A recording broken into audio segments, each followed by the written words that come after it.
Jadi jangan mengkerdilkan Islam dengan mengatakan Islam itu agama Arab.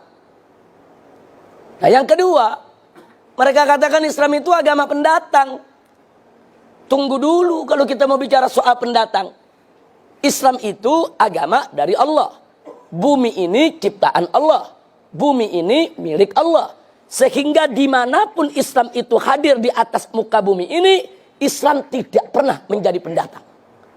Islam akan selalu menjadi pribumi di bumi manapun milik Allah subhanahu wa ta'ala. Jadi jangan mereka sombong dengan mengatakan Islam itu pendatang. Tidak. Orang Arab di Indonesia pendatang. Orang Cina di Indonesia pendatang. Tapi Islam bukan pendatang, saudara. Islam itu datang dari Allah subhanahu wa ta'ala di atas muka bumi. Bumi ini milik Allah. Bumi ini ciptaan Allah. Dengan hak apa ada manusia yang begitu sombong mengatakan agama yang datang dari Allah dikatakan sebagai pendatang? Enggak begitu, saudara. Nah, jadi ini berbahaya sekali. Ingin mengecilkan peran Islam, ingin mengecilkan nilai Islam. Dia ingin bermain kata-kata. Nah, kemudian selanjutnya dia katakan karena Islam ini pendatang dari Arab, maka Islam itu harus dipribumisasi. Islam itu harus diindonesiakan. Islam itu harus dinusantarakan. Ini kalimat sangat berbahaya.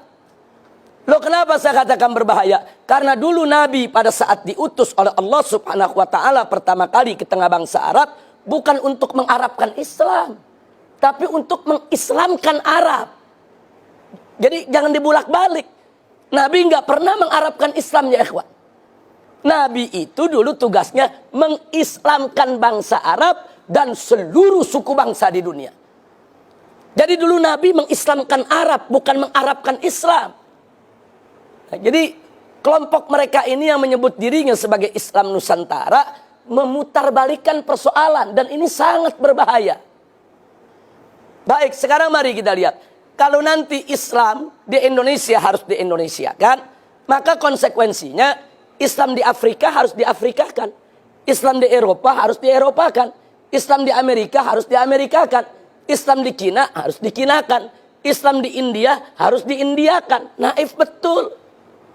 Kok bisa begitu rendah sekali Islam? Ingin diubah-ubah, disesuaikan dengan suku bangsa. Tidak.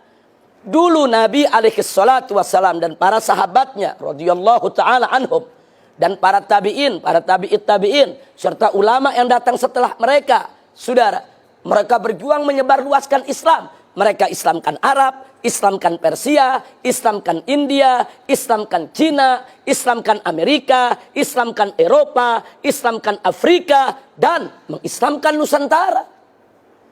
Wali Songo dulu ketika berdakwah di tanah Jawa, Wali Songo nggak pernah menjawakan Islam. Wali Songo nggak pernah menusantarakan Islam. Justru Wali Songo mengislamkan tanah Jawa dan mengislamkan Nusantara.